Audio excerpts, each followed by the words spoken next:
Des moustiques partout ici, donc je jure.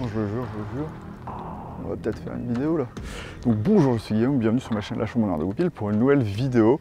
Je viens de faire une petite vidéo sur les optiques cinéma, est-ce qu'il faut faire attention, ce qui est un petit peu frauduleux lorsqu'on essaye de chercher des optiques cinéma à bas prix. Mais ce qui est vrai lorsqu'on veut faire de la photo et de la vidéo, et surtout de la vidéo en autofocus et aussi en manuel pour être plus précis, pour avoir accès au follow focus et tout ça, et bien les deux montures les plus intéressantes, ça reste et ça restera la monture EF et la monture PL, parce que déjà elles sont rétrocompatibles l'une avec l'autre, les formules optiques de l'une et de l'autre, étant capables d'être insérées sur une monture EF ou PL.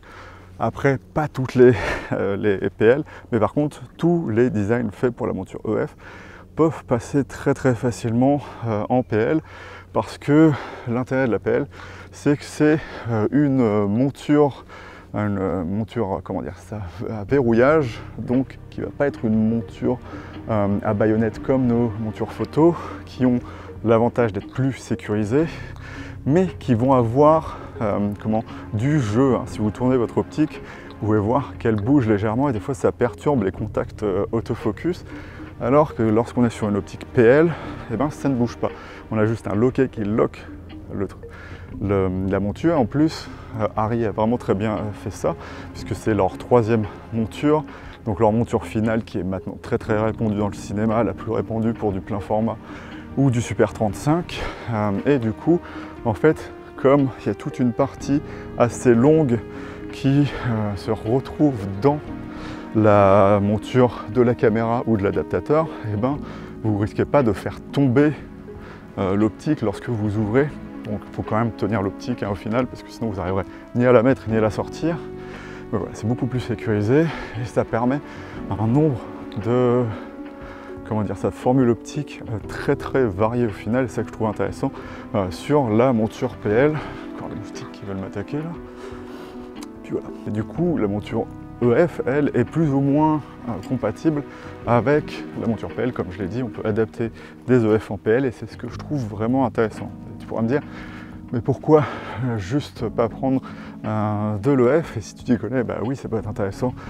Parce que l'EF peut marcher en locking mount. Donc il faut avoir des caméras qui marchent comme ça. Par exemple, les caméras Canon EF ne marchent pas avec une locking mount. C'est une monture de base parce que eux, ils privilégient l'autofocus de leurs EF. Et c'est ça vraiment le gros intérêt de base des optiques EF, c'est qu'on va pouvoir faire l'autofocus avec. Et donc pourquoi je vous fais ce rapport un peu PL-EF? Moi j'adore les optiques Canon EF, mais il y a toujours un moment où si on veut filmer plus professionnellement parlant, au bout d'un moment on va dire ouais ok c'est bon la F, mais si je veux précisément commander l'optique, comment je fais? C'est là où la PL est intéressante, et même où la PL et le F sont intéressants. Par exemple, si vous adorez une optique EF et que vous avez de l'argent, parce qu'il faut de l'argent, vous pouvez recarrosser votre optique EF pour la mettre en PL. Et donc ça sera intéressant pour tous les rigs cinéma, pour la plupart des caméras, et même pour l'adapter. Par exemple, j'ai une monture PL dans mon sac pour mon Lumix S5 Mark II et pour pouvoir mettre mon Blazar 45 mm qui est assez génial et que j'ai préféré laisser comme ça. Et du coup, comme les EF, ce sera vraiment pas l'optique donneuse qui coûtera très cher, vous pouvez en acheter deux et en avoir une pour l'autofocus et une si vous avez donné l'argent et déjà pris la bonne manufacture de recarrossage d'optique. Vous aurez les deux mêmes optiques. Si vous demandez que l'iris ne soit pas changé avec le même caractère de bokeh, mais sinon vous pourrez avoir une version cinéma avec beaucoup plus de lamelles de diaphragme. Et donc là ce sera assez génial.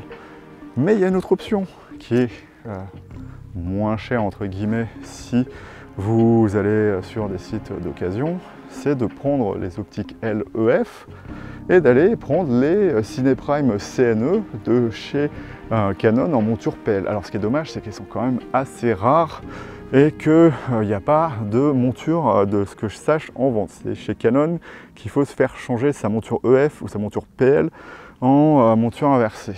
Mais c'est définitivement possible et beaucoup moins cher. Et beaucoup moins cher, c'est 3000, 2500 €, d'avoir une optique comme ça.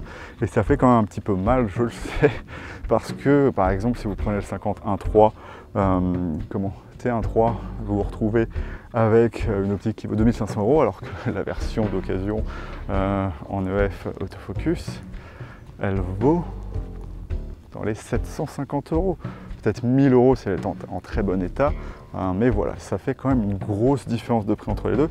Mais voilà, ça donne un accès vraiment très intéressant à des optiques carrossables cinéma, même si elles ont des caractéristiques d'optique photo. Ça sera quand même quelque chose d'assez intéressant si vous avez les contrôler de façon à ce qu'on ne voit pas les différences optiques lorsque vous créez votre site. Et puis si vous aimez juste une optique en général, ça peut être bien d'avoir ces deux versions. Mais c'est vrai que si vous voulez en tant que coopérateur caméra être capable d'être engagé sur des jobs, c'est bien d'avoir un set entier. Mais bon, c'est des idées. Et c'est pourquoi je trouve que ces montures sont assez intéressantes. Le dernier point, c'est que par exemple là sur le S5 II, je peux à la fois mettre du PL et de l'EF et avoir l'autofocus au final. Bon, c'est pas parfait parce que l'ouverture est très mal contrôlable via le MC21, mais voilà, que ce soit du Canon, du Lumix ou du Sony, on a accès à ces adaptateurs Sigma qui marchent vraiment plutôt pas mal et qui permettent d'avoir les fonctions de base d'autofocus qui peuvent toujours servir.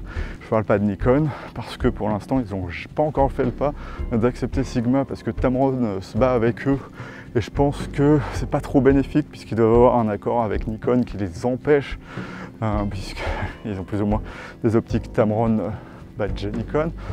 Donc voilà, je vous parle plus de de ces montures là, même s'il y a un adaptateur Viltrox, mais je n'y fais pas du tout attention parce que je ne lui fais pas confiance pour l'instant. Vous pouvez faire plein de choses intéressantes avec cette monture EF et cette monture PL, et donc c'est pour ça que pour moi ça restera. Puis voilà, je vous raconte ça, mais c'est déjà admis que la monture EF et la monture PL est au final la plus intéressante pour faire du cinéma, mais c'est pas pour ça qu'il n'y a pas des problèmes dont je parlerai dans une autre vidéo.